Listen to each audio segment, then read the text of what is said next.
So the way in which our brains develop as humans is in a very specific order.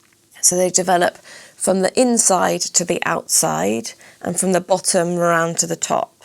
So we have a brain stem, which is what develops first, and that develops in utero, so right from the very, very beginning of conception to about 3 to 6 months post-birth. And that part of the brain is focused on survival stuff, so like digestion, heart rate, breathing, all of those kinds of things. And then the next layer of the brain that comes after that is around feelings, and your fight-flight system sits in that part of the brain, that second part of the brain. And it's also about your social connectedness. So how do I use people around me to help me when I'm frightened, when I'm in danger? And then the final bit that sits on top of all of that is what's called the cortex, and that's responsible for thinking, planning, organising, working out that there's going to be a consequence to something that I do, learning from mistakes. All of those kinds of things sit in that part. And what we know is that each of these parts, their functioning is dependent on the functioning of the bit before it. So if you are a baby who, whilst you were developing in the womb, was exposed to high levels of maternal stress, so if birth mother was smoking, drinking, was in a very unsafe or violent relationship, was not providing herself with adequate care, your development would have been flooded with loads and loads of cortisol, so stress hormones, which will have impacted how your brain stem develops. And so that means that the next layer of your brain, which develops once you've been born, so about 3 to 6 months of age, we start to see that one kicking in, to about 3 years, how you're understanding how to make sense of what's dangerous, what's not, your fight-flight system, so it's primed, prepped and ready for a world that's stressful. So it's going to be scanning for danger, keeping you protected from whatever it predicts is what's going to be on the outside.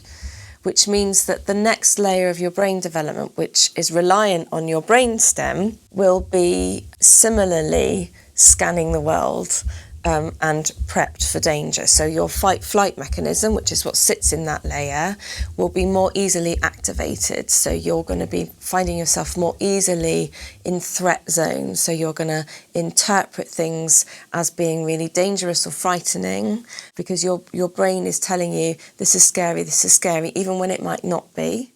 And it also means that your ability to use people to help you manage those feelings is more limited because the world is really scary and you've learned, actually, I need to kind of keep to myself, manage this on my own, which means that then relationships become really impacted by the fact that your body is existing in a world that feels really dangerous, even though it's not, objectively not. To you it is, because of what happened in your very, very early development.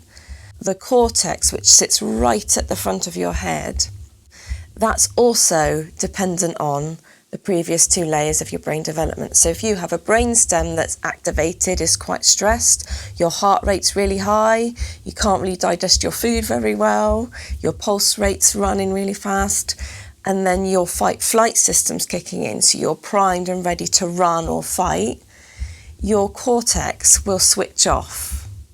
And that's the biggest issue for the population of children that I work with who have experienced very early trauma, is that they are sitting there, they're sitting ready for fight, they're prepared for danger all of the time, and your cortex won't work. It quite literally switches off. So if you do MRIs on children or adults who are very frightened, the cortex is not working. There's no synapses firing. It's not on. I was totally on edge. I was ready to fight. I was watching my corner all the time. Every corner I was going around in the school, I was constantly like, right, get ready for a fight, get ready for someone to torment you, get ready for someone to completely destroy you and everything. And I remember just completely being terrified of, like, no matter what the teacher said, sort of like, oh, we'll deal with it. I remember just being completely on edge. Your heart's pounding, your brain's ready to sort of be like, oi, we need an army, we need to fight, this is a survival. You need to survive. That's what your brain's telling you. Your brain's constantly telling you, come on, you need to fight, you need to protect yourself, you need to do this, otherwise you're going to die. People will kill you. But it's not, it's your brain and your trauma speaking to you, and it makes you do that. I couldn't stop myself from tormenting kids, that I would say things that I wouldn't mean and saying horrible things just so that people would back off from me. I was sort of used to being that alone kid. Being able to understand that there will be a consequence to something that you do, those things are just not possible for that child to comprehend whilst they're in that really fearful state. Basic things like learning, engaging in lessons, concentrating, attending, focusing, that's really difficult for schools to manage because they have a duty of care to all of the other students, they have policies to follow. Actually, if behaviour is becoming really unsafe or unpredictable, then they have to manage that.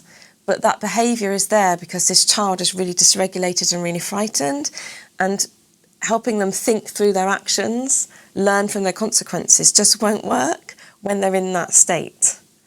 And that's the biggest kind of difficulty, I think, that we have, and what causes the most tension between, maybe practitioners like myself or families or students and schools, is how do we manage that?